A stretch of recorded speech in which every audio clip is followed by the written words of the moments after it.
I am not a teacher. An instructor? Yeah. Motivator, mover? Yeah. Shapeshifter? Yeah. In the way of getting inside people's minds and hearts to get them to understand where their creative level is.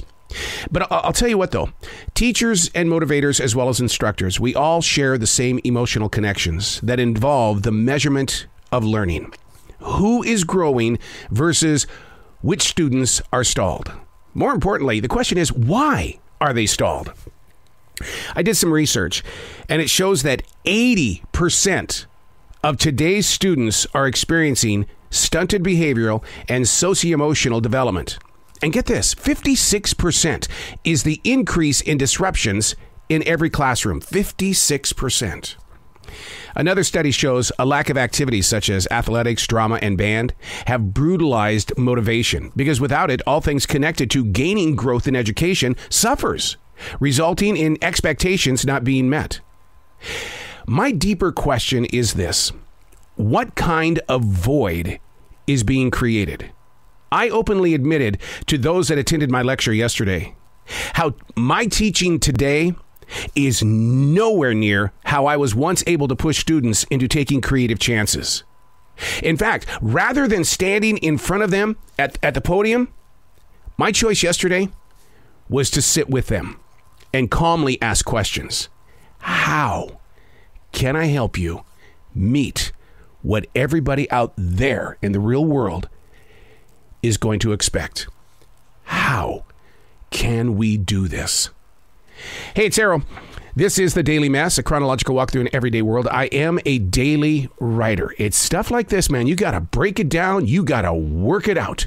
And this is how you're able to take what you have experienced and turn it into tools. Because I can guarantee you that every single teacher, instructor, motivator, shapeshifter, mover, whatever, has gone through several different changes in order to help keep the word growing forward into generations.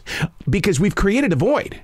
There's a void that's happened since COVID-19, the lockdown.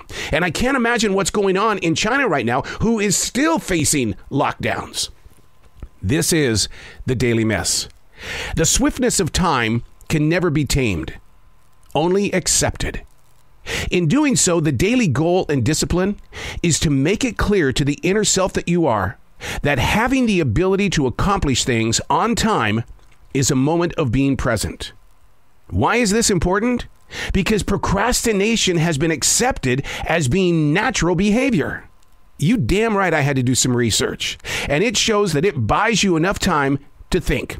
It's called conserving your resources. Where I find fault in this is that it's time you aren't going to get back.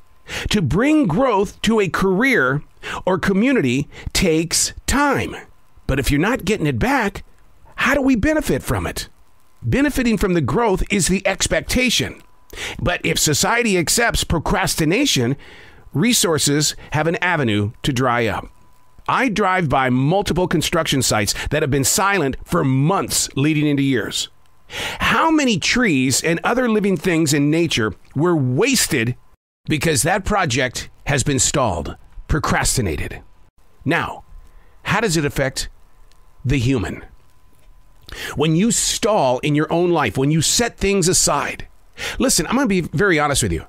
I can't believe how fast becoming a 60-year-old man took place. Sure, it felt like forever to get through high school.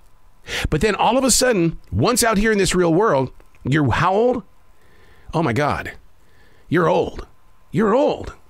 But I'm not. But the thing is that people will sit there and they'll go, so you got to do this, and this. Yes, the answer is yes, because that is my favorite word. Yes, I want to do that. Why? Because I've never done it.